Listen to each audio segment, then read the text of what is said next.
to another season of Watchers Paranormal. I am your host, The Watcher. A lot of strange, unexplained phenomena, a lot of paranormal things happening.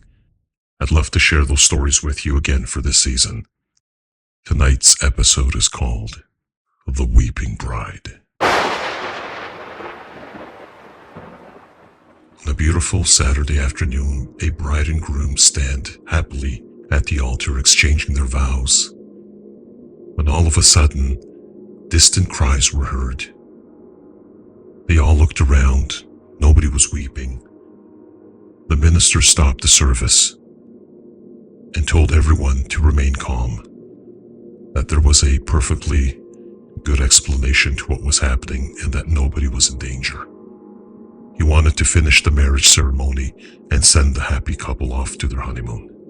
After a short time, suddenly more crying sounds were heard, and the crying turned into wailing, and it got louder and louder.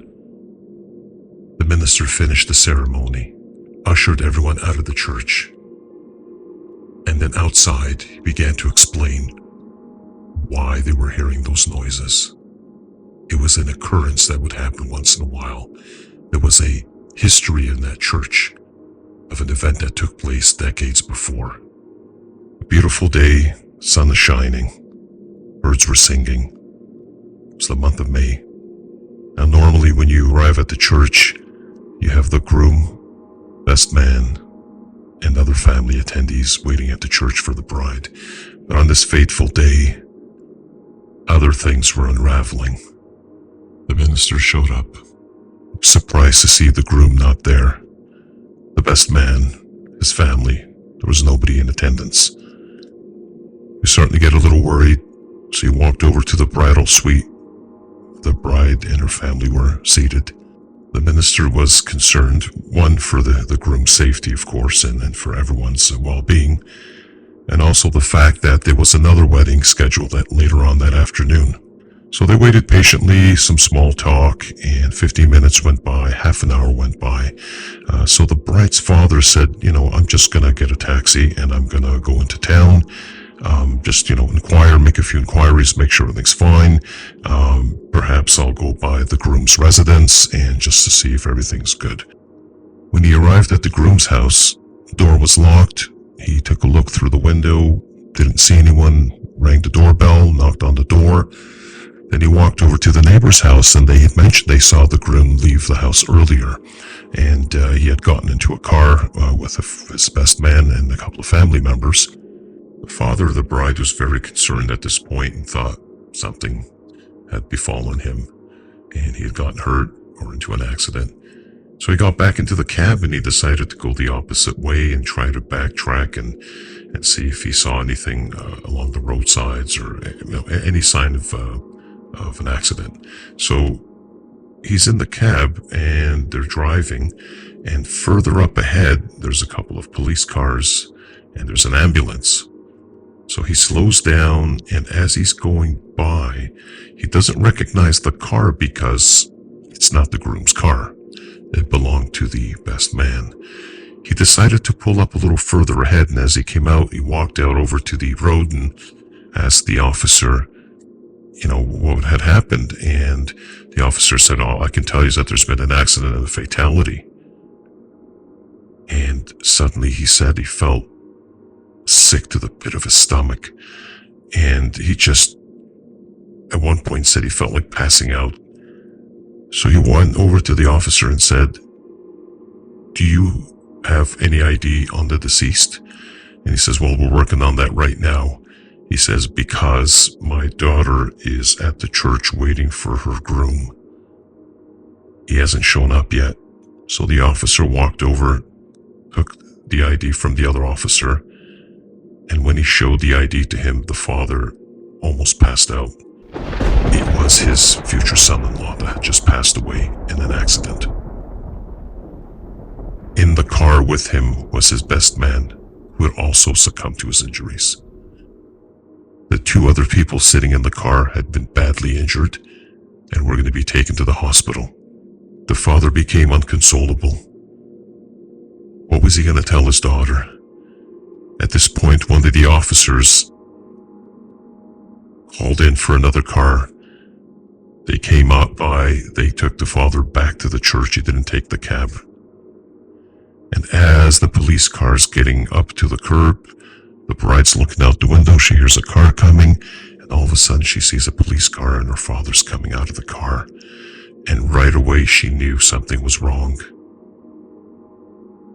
The police officer and the father both walked slowly up the stairs, and as they got to the front door of the church, the bride and her mom and the minister were already there waiting for him.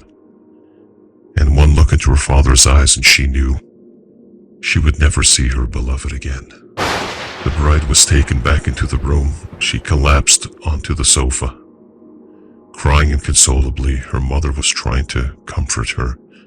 Her father was just pacing up and down and could not believe what just had happened.